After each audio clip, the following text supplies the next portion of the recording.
Hello and welcome. My name is Gayle Foley, and I'm one of the teachers at MyFunScience. One of the courses I selected to teach is American Literature. And I have a great time teaching this course because I love to read. Hopefully your students will too. In this course, we begin with the Puritans, the Pilgrim and Indian days, looking at what they wrote from poetry to a sermon by Edwards, and study their train of thought. What were their faith values at that time?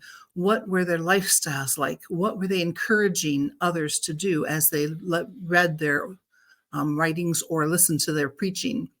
We move on to Ben Franklin.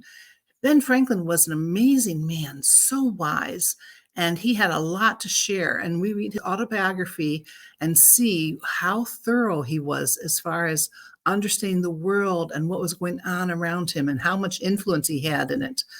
We move on to short stories by Hawthorne and move into poetry by Edgar Allan Poe and some of his short stories.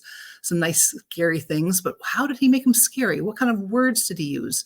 What were the language terms that we can study that help us understand how the writers used the English language to share their emotions, to share their experiences? And then we end up that first semester with Mark Twain. Obviously, he's got some humor going on, tongue-in-cheek style, and that's kind of fun to study. After the Christmas break, we begin with the Red Badge of Courage. What was it like for a young man to go to war? What was his faith like? What did he believe in? What were his friendships? What made it possible for him to survive that war? And we read this by Crane, and then we move into Frost, some poetry, beautiful poetry, things that make you wonder about how he could express the beauty of nature and the experience he was going through, what words he used, the choices, the language.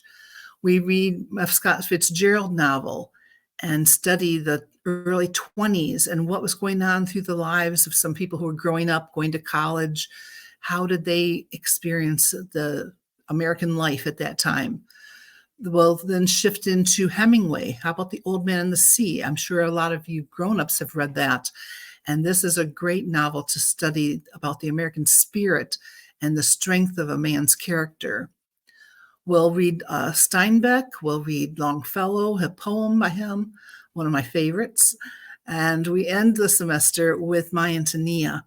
And the students get to respond to all of their literature that they're reading with understanding it through quizzes and through vocabulary studies, but also with creative projects where they can write about a topic that they're interested in, or in the last semester as well, they can creatively show what they gleaned from the novel. And it might come out as a poem that the student writes, or a story, or a piece of art, or even a piano piece. I've had students write some beautiful music and songs that went along with this. So there's a lot of creativity allowed in there. We have a lot of fun studying our American writers, and I hope to see your students there as well. Thank you.